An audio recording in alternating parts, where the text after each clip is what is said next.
Hi everyone, welcome back to Glowing Card Gaming. Um, I'm going to do three videos tonight, but I am going to post them. Well, one tonight, one tomorrow night, and one the following night. So Tuesday, Wednesday, Thursday. I'm going to talk about three different topics tonight. I really just want to congratulate the Denver Nuggets on sweeping the Los Angeles Lakers and winning the Western Conference Finals. That was, well, something I wasn't sure I would ever see.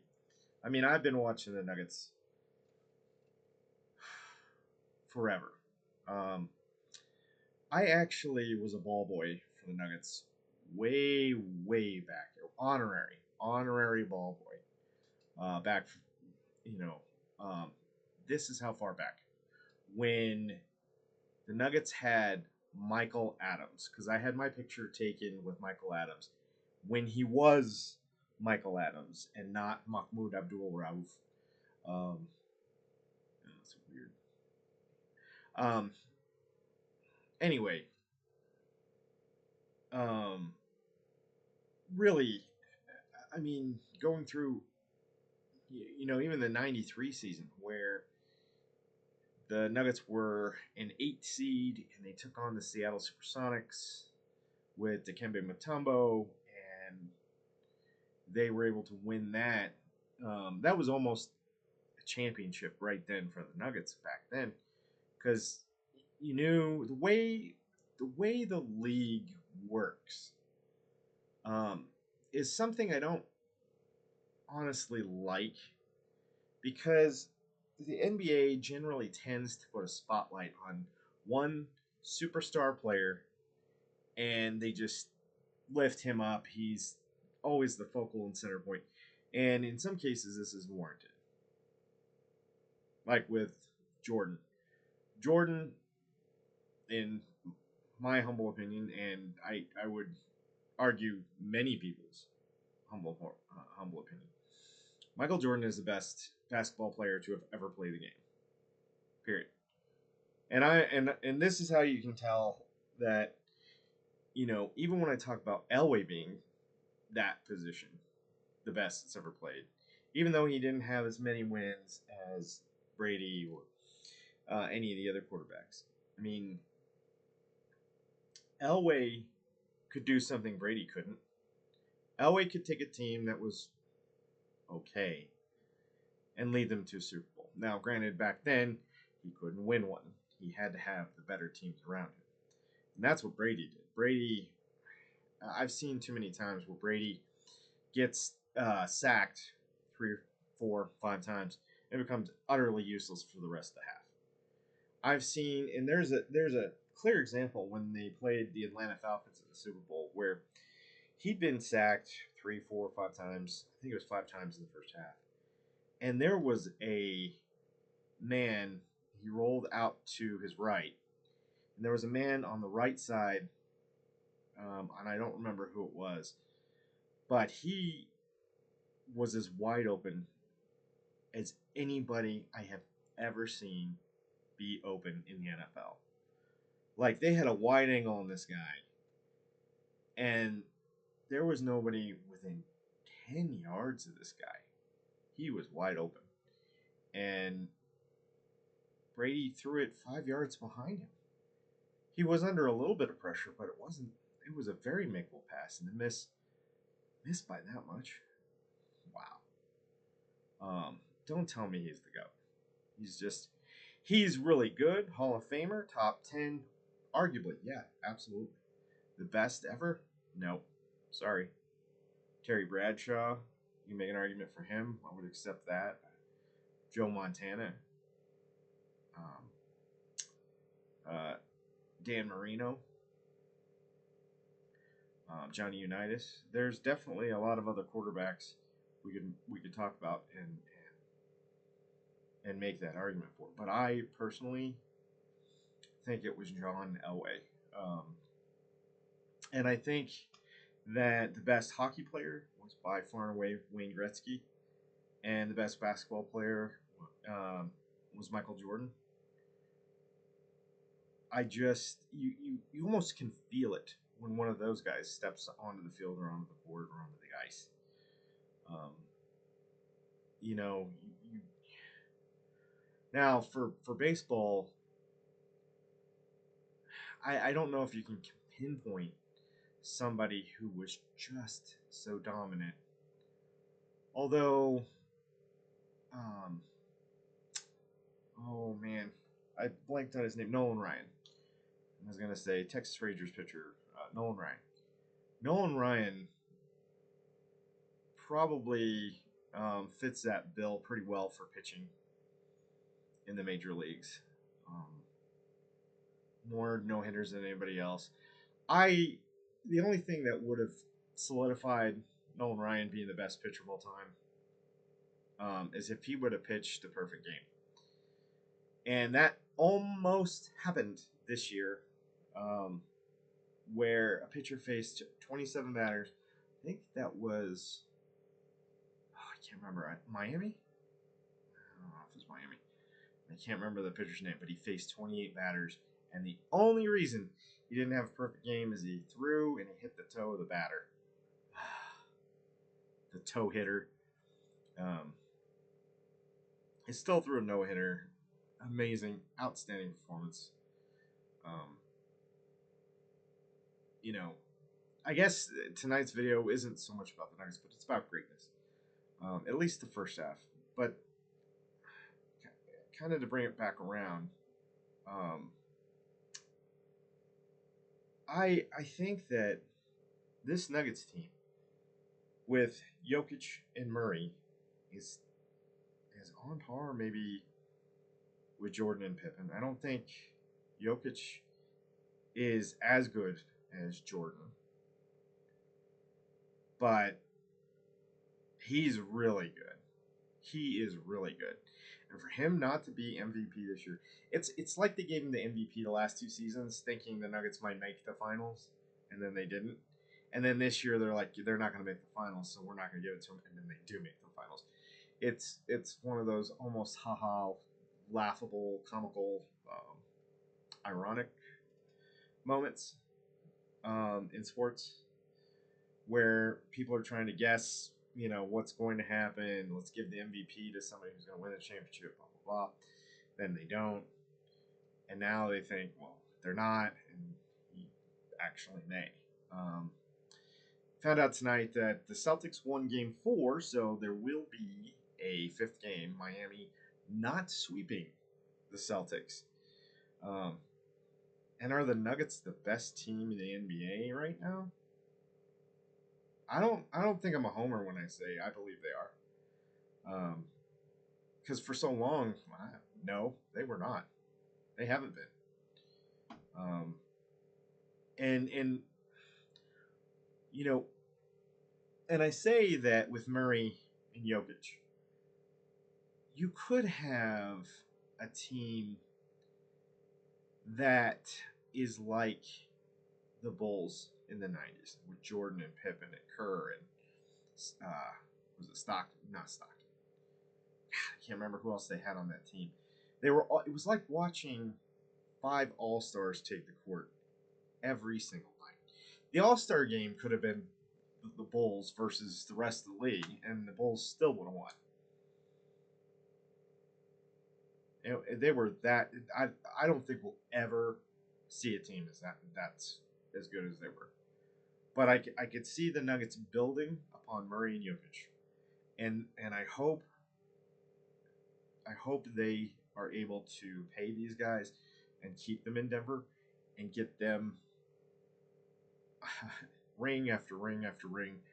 I hope that they win. I'm not going to call it and say, oh my God, they're going to win the title. I've been watching these guys for 47 years. Well, not 47 years.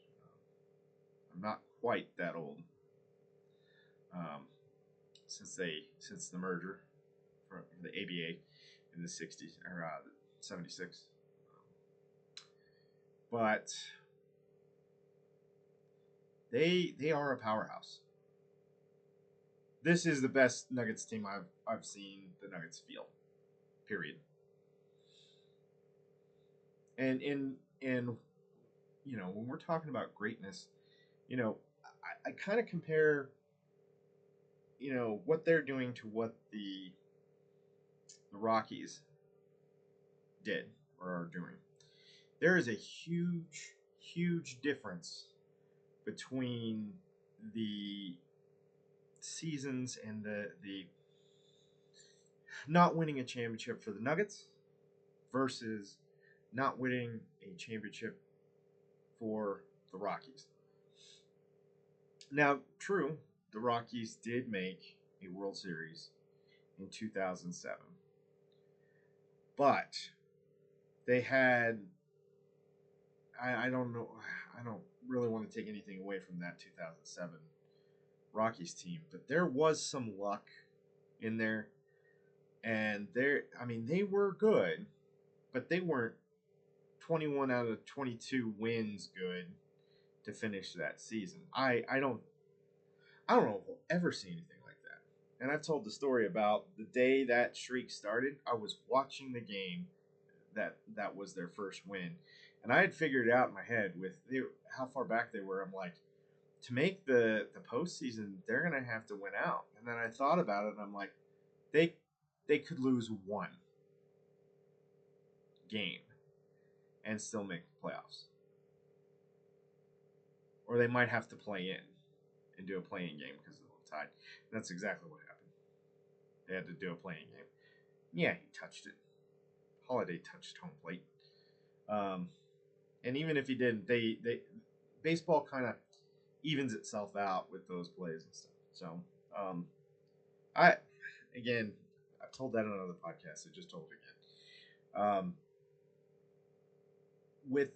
With this Nuggets team, they have been constantly building and rebuilding and trying to win and legitimately make the playoffs. Guess what, Rockies? It's possible. You need all of the talent at all the positions, and unfortunately, you're gonna have to give up the cash. And if you guys say that nobody wants to come here and pitch, nobody wants to come here and play, then take the team somewhere else. I like the Rockies. I follow them. I don't want you to take them anywhere else. I want you to make them a winning team here. I want you to do what the Nuggets did.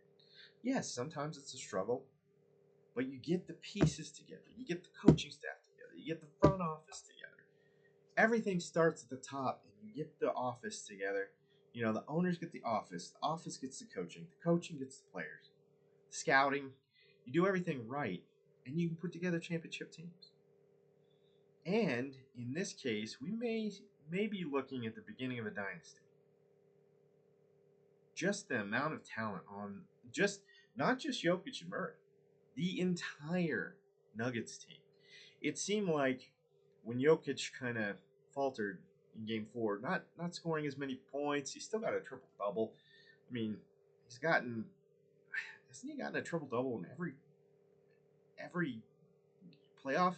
Well, I guess not, because I think he has 11, and they've won 12, and I think they've lost 3, so they've played 15. So he's 11 for 15 in the playoffs for triple doubles. It's a phenomenal record, and it is a record because I believe he beat either Wilt Chamberlain or Kareem Abdul-Jabbar for most triple doubles. I think it was Wilt Chamberlain. Yeah. It's just the amount of performances for Jokic and Murray, and like I was saying, when one of those guys has just a little bit of an off night, can't quite get it together, somebody else steps up. Everybody on the Denver Nuggets has stepped up, and they have won. They have won it. Not only that, the other side of the coin, and something that they haven't been able to do in previous years, getting knocked out of the playoffs, is that defense. And you saw it in the second half versus the Lakers on Game 4. The Lakers had scored, I believe, 72 points in that first half. They were on their way to scoring over 140 points in that game. Domination. In that third quarter, there was one or two nuggets on every single Laker who was going up to shoot or driving the lane or doing anything. You know, and not drawing the fouls, playing excellent defense. And I mean, they were down 15 at half. And by the end of the third quarter, we're up by 5. They outscored the Lakers by 20 points in that third quarter. That was the difference right there. Right there. It ended up being 113, 111, I believe, without looking at anything.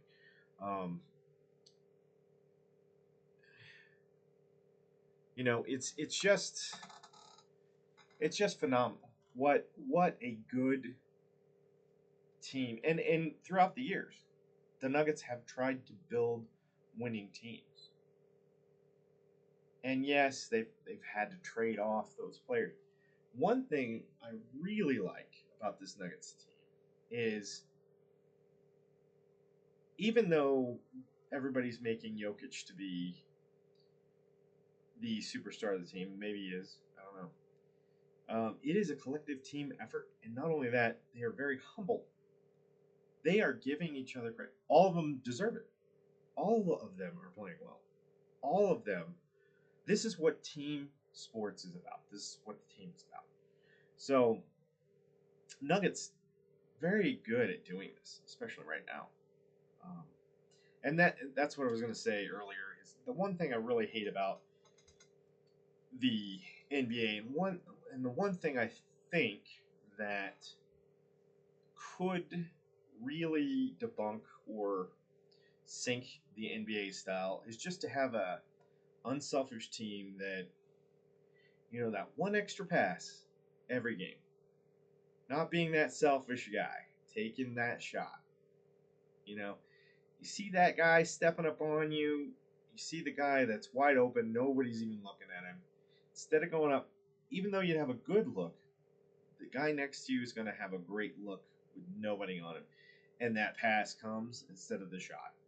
And a lot of teams just shoot it and they miss. Whereas you get that extra pass, he makes that three, all of a sudden, you guys are off and rolling.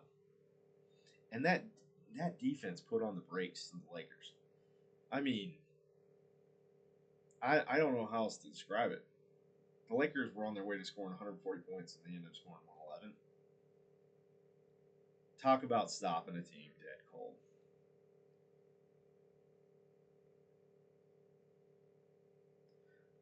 Everybody's talking about LeBron being the GOAT. It's Jordan. It's Jordan. No question in my mind.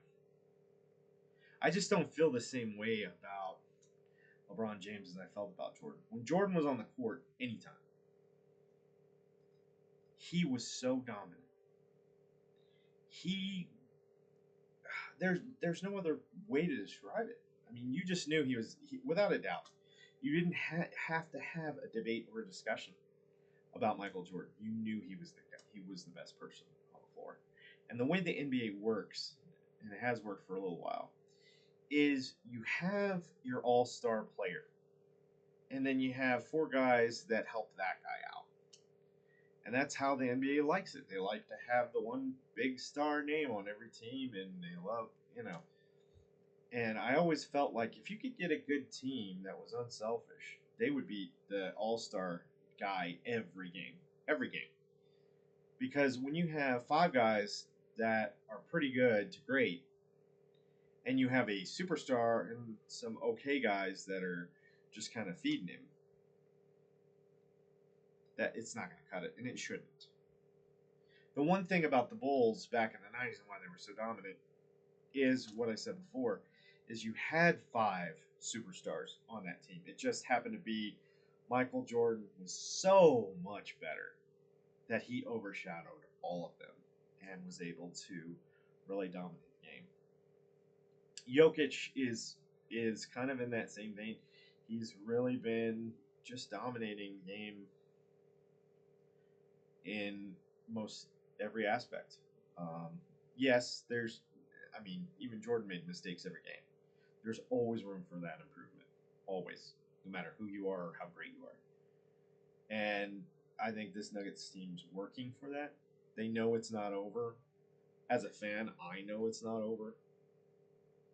And it's going to take work. They're not going to just. If it's Miami, which I think it will be, I don't know how Boston comes back down 0-3 in that series to win it. No NBA team has done that, and I don't expect they will. Especially with 2 more games going to be in Miami. So I think Miami wins, and it's going to be the Nuggets versus the Heat in the final. I don't think there's really any doubt about that. And it's not like the Nuggets are just going to be handheld. Oh, here's your trophy. Miami, lay down and let them take the crown. That's not going to be what happens. I wonder if LeBron regrets leaving Miami now. Not 2, not 3, not 4, not 5. Yeah, we remember.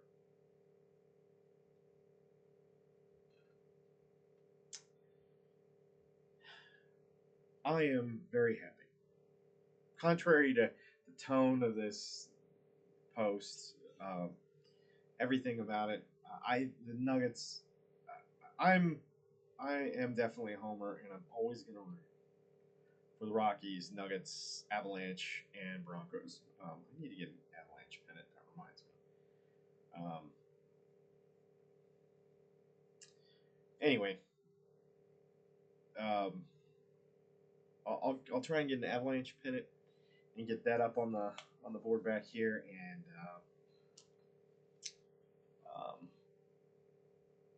get that going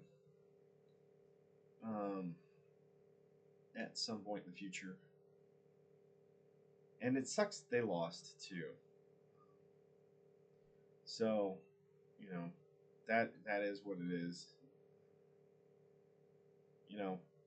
And really what I saw out of that Kraken team that beat them was a young, hungry team.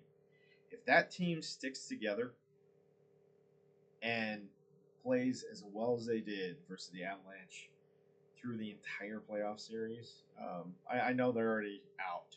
They've lost and they're out. I know it's the Stars, Knights, Golden Knights, the Western Conference Final in hockey, and I understand that. But I think the Kraken could be Stanley Cup winners within a year or two. I mean, that's their window. If they don't get it in the next year or two, I don't. I think they're going to be back into rebuilding, and some of those good players they're going to have to trade them off. It's just the nature of the beast anymore. It's tough. It's really tough to build dynasties or keep players in, except in baseball. There's no salary cap or anything. You can just buy your championships like the Yankees and the Dodgers and some of the other teams around the league have done. Houston Astros. You know, nothing wrong with that. It's just the way the system is. Um, is there something to be said for salary caps and all of that stuff? Yeah, free agency. Yeah, there's something to be said for all of that stuff. It makes it even more interesting. I always find it more interesting. Like, who's going to be the NFL Super Bowl champions next year?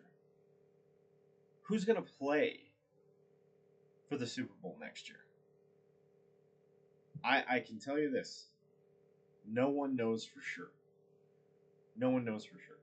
Back in the 80s, before salary cap and all that, it would be either the Cowboys, the Niners, or somebody in the NFC. There was a 13-year run there where no AFC team won. And salary caps came in and kind of changed and evened out the game. Now, you can't tell me who's going to win next year. You can tell me who's good and who's going to be in contention and who will make the playoffs. More than likely. You can tell me who's going to make the playoffs. Kansas City, they're gonna make playoffs. You know, I have no doubt about that. Um, and I know a lot of this hasn't been about the Nuggets, but I'm trying to compare the Nuggets teams in greatness to, and especially like the Rockies and Broncos, and just kind of think about the greatness in those other teams and what makes them great. And it's kind of like, well, it's just like anything else. For example, how do you know what a foot is? I mean, it's 12 inches. You know that it's about yay long. I mean, everybody knows kind of what it is, but you don't really get an understanding of that until you put something else next to it, like a quarter or you know a yardstick or something like that. Then you know, oh, okay. In relation to these other things, this is what a foot is. So it's kind of the same thing here. How good are the Nuggets? Well, let's look at all the other stuff I talked about. Stacks up pretty well.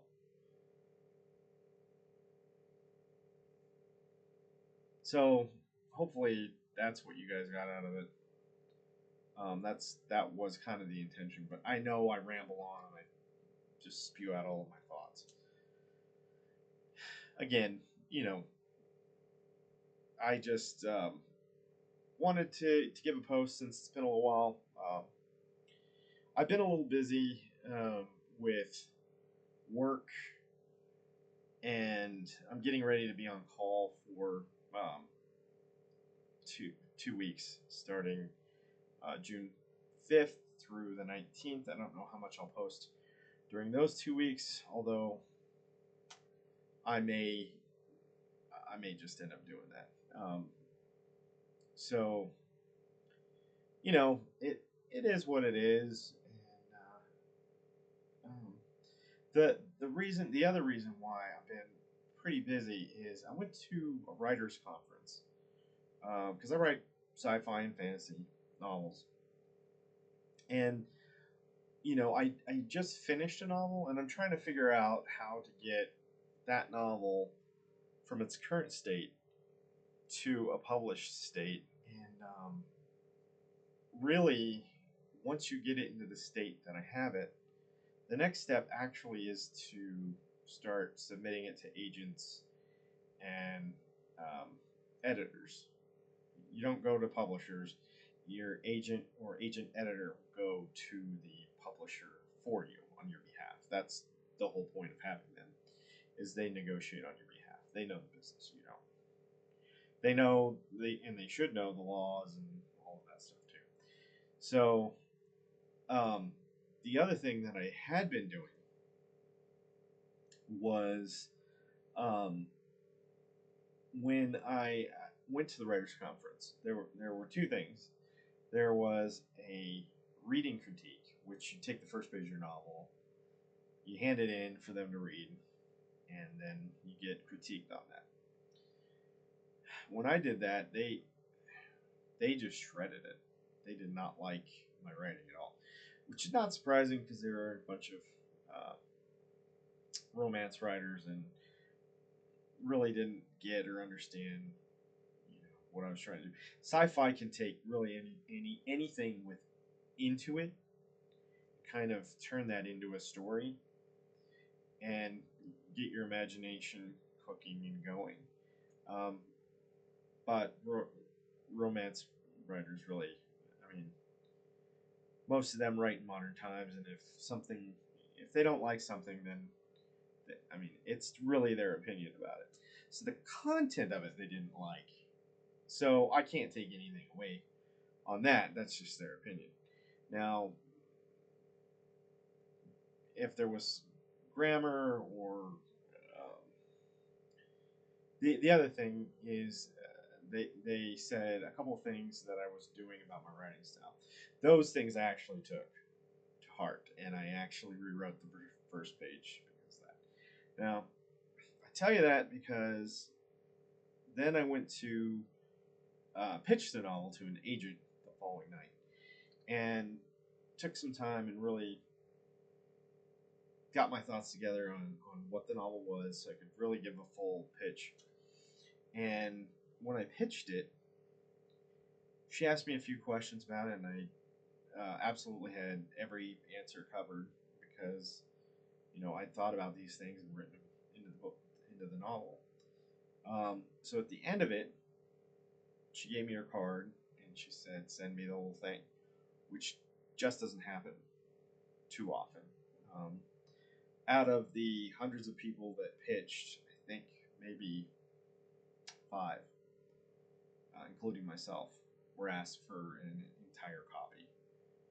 Um, Now, we'll see what happens because we're always our worst critics, and I think personally, I'm not that good of a writer. I think I'm pretty horrible as a writer. Um, but I think of that about that as in terms of grammar and actual writing of the book. Um, the ideas that I have and the actual story, I think are great. I think I have great concepts for sci-fi and fantasy, and that's what I think got me um, the whole copy set. Um, so we'll see how that comes out, but um, I was a little taken aback that she asked for the whole copy because I mean it was ready, but when she said that, I kind of panicked a little bit, and I was like, I need to go over the entire thing one more time. So that's what I did, and so the last couple of weeks I've been going over that, and then I sent that in a week and a half ago, the previous Saturday. So waiting to hear back on that. Probably be around 8 to 12 weeks before I hear anything. Hopefully, it's good news, and hopefully this channel will convert from a sports one and video game. Well, actually, I'll probably keep the sports and video games, whatever I want on this channel. But I may have a second channel that talks about my writing life. Um, who knows? Who knows what will happen in the future? But that's why I haven't posted in a while. Just wanted to give you guys a heads up on that, and I'll also talk about that. Just kind of a little recap. That's why I kind of saved it to the end of this, because most people have probably shut it off by now. So I'll give a recap on that novel, or this whole thing I just went over, but condensed, shortened, short, at the beginning of the next video. So I'm planning on shooting a couple more again tonight. So the next couple are going to be about the Rockies post 50 games and comparing them more directly to the Nuggets. In that video, probably more of the same what you heard tonight, but maybe a little bit more in depth, hopefully. Um, if not, maybe that'll be a shorter video. And then the other thing I wanted to talk about that'll be in the third video is the Broncos and the off-season trades and stuff that's going on. Just traded Brandon McManus. I'm gonna look up some information before I do that because that happened today, and I don't know what all was involved in the trade, and I really want to find out that because well, before I say anything else, I want to know what the trade actually was. So I'm gonna do a little tiny bit of research and figure out what they got for him and what the off season trades have been, and that'll probably be another video. So I'm gonna wrap this one up here for tonight. Good job, Nuggets. Fantastic, phenomenal job getting to the NBA Finals for the first time. Not only that, but sweeping the Lakers, who had beaten you 7 times in the playoffs. Just historical. Just historical. Never made a finals, never swept a team in the playoffs. You sweep the Lakers, who have been kind of a rival in the playoffs for a long time. So just,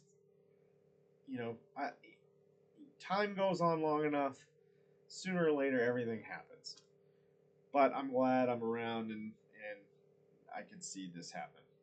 Um, Thanks, guys, for all of your effort coming in, practice, playing, leaving it all on the court, um, not being selfish, having that, uh, not being full of yourself, being humble, and just being a cohesive team, giving each other a lot of credit, and working well together. And I wish you guys all the best in the finals, and I hope you beat the Heat in 2023. All right, that's all for this edition of Glowing Card Gaming. As always, just be good to